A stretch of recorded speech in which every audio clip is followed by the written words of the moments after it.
Good morning. Today, 12th June 2025, Thursday.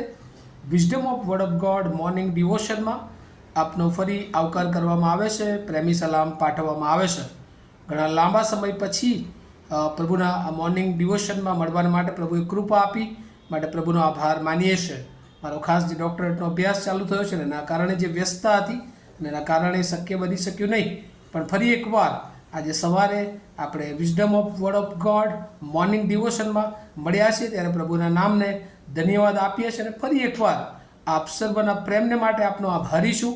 અને આ જ રીતે આપણે પ્રભુના વચનો એ નીતિવચનોના પુસ્તકના આધારે જ્યારે શીખી રહ્યા છે અને છેલ્લે આપણે 13 જાન્યુઆરી 2025 ખાસ કરીને નીતિવચનોનું પુસ્તક એનો 12મો અધ્યાય અને એની 12મી અને 13મી કલમ પર પ્રભુનું વચન આપણે જોયું હતું. અને આજે સવારે આપણે નીતિવચનોનું પુસ્તક એનો 12મો અધ્યાય અને એની 14મી કલમ પ્રોવર્બ્સ ચેપ્ટર 12 વર્સ 14 પર આપણે પ્રભુનું ટૂંકું મનન કરવા જઈ રહ્યા છીએ. અને પ્રભુનું વચન આપણને આ પ્રમાણે કહેશે: માણસ પોતાના મુખના શબ્દોથી સંતોષ પામશે અને માણસના હાથોના કામનું ફળ તેને પાછું આપવામાં આવશે.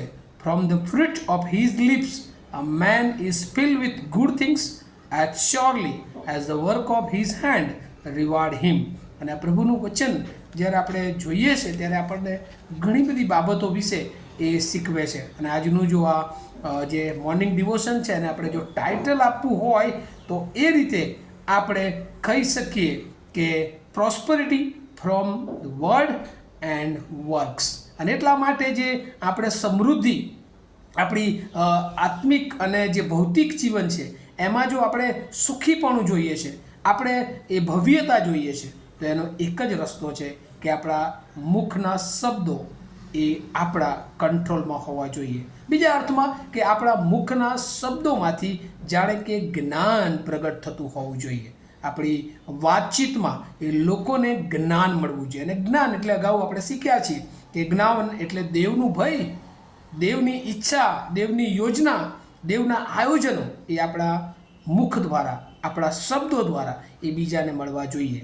અને એ જ જ્ઞાનના શબ્દો, અને એટલા માટે યાકૂબ પોતાના પત્રમાં લખે છે કે એકલો વિશ્વાસ નહીં પણ વિશ્વાસની સાથે કરણી પણ બહુ જરૂરી છે. એટલા માટે faith and faithfulness, words and works, આ બંને જો આપણે પ્રભુમાં આપણા જીવનમાં બરાબર એ આપણે લોકોની આગળ પ્રગટ કરીએ છીએ અને આપણા જીવનોમાં પણ એ લોકોને દેખાય છે તો પ્રભુ આપણને માન આપે છે. પ્રભુ આપણી સેવાઓને આશીર્વાદિત કરે છે. પ્રભુ આપણા કાર્યોને આશીર્વાદિત કરે છે. અને પ્રભુ એ ઈચ્છે છે કે આપણા જીવનોમાં એ વધુને વધુ આપણા દ્વારા લોકો આશીર્વાદિત થાય અને આપણા જીવનને પણ પ્રભુ એ આશીર્વાદિત કરવા માગે છે.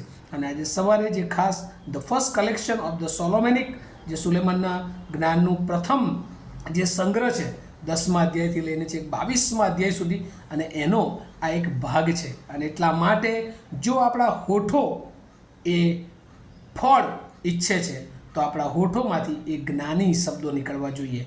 જો આપણા કાર્યો એ પ્રભુ રિવાર્ડ આપે, પ્રભુ એને આશીર્વાદિત કરે એવું ઈચ્છીએ છે તો આપણા કાર્યો એ ઈશ્વરને માન, મહિમા અને ગૌરવ આપનારા હોવા જોઈએ. અને એટલા જ માટે બાઇબલમાં ઘણી બધી જગ્યાએ ટંગ્સ વિશે લખવામાં આવ્યું છે કે જીભ એ શાંતિ પણ પ્રગટ કરી શકે છે અને જીભ એ અગ્નિ પણ પ્રગટ કરી શકે છે. એટલે આપણે ઈશ્વરે જે આપણને જીભ આપી છે, જે શબ્દો આપ્યા છે, એ શબ્દોનો આપણે કેવી રીતે ઉપયોગ કરીએ. પાર્શલ કેર એન્ડ કાઉન્સેલિંગનો જે વિષય સેનેટ ઓફ શ્રીરામપુર જે કોર્સ સ્ટડીઝમાં આવે છે, અને એમાં તો ખાસ કરીને શબ્દો દ્વારા સારવાર, શબ્દો દ્વારા ઘણા બધા લોકોને એ આપણે સાજાપણું આપી શકીએ છીએ. આત્મિક સાજાપણું આપણે આપી શકીએ છીએ, એ ભૌતિક સાજાપણું પણ આપી શકીએ છીએ, અને એમના માર્ગો એ આપણે ઈશ્વરની તરફ લાવી શકીએ છીએ. એટલા માટે આજે સવારે પ્રભુ આપણને સૂચન કરે છે, પ્રભુ આપણને શિક્ષણ આપે છે, પ્રભુ આપણને એ બાબત શીખવવા માગે છે કે આપણે આપણી જીભ જે ઈશ્વરની મળેલી ભેટ છે અને એ જીભના શબ્દો એ ઈશ્વરને ગમે તેવા હોવા જોઈએ, ઈશ્વરનું જ્ઞાન પ્રગટ કરનારા હોવા જોઈએ.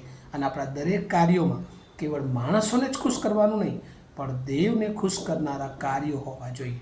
અને જો આપણા જીવન દ્વારા આ પ્રમાણે થાય છે તો ચોક્કસ આપણા જીવનને પ્રભુ આશીર્વાદિત કરે છે અને આપણા જીવન દ્વારા ઘણા બધા લોકો એ આશીર્વાદિત થાય છે. અને મારી સવારમાં આપ સર્વને શુભેચ્છા છે, પ્રાર્થના છે આપણા મુખના શબ્દો દ્વારા, આપના મુખના શબ્દો દ્વારા ઘણા બધા લોકો એ આત્મિક સાજાપણું મેળવે, આત્મિક જીવનમાં વૃદ્ધિ પામે. આપના અને આપણા સર્વના કાર્યો દ્વારા પ્રભુ કેવળ માન, મહિમા અને ગૌરવ પામે. એ જ મારી શુભેચ્છા અને પ્રાર્થના છે. Have a nice day to all of you. Thank you. આવો આપણે પ્રાર્થના કરીએ.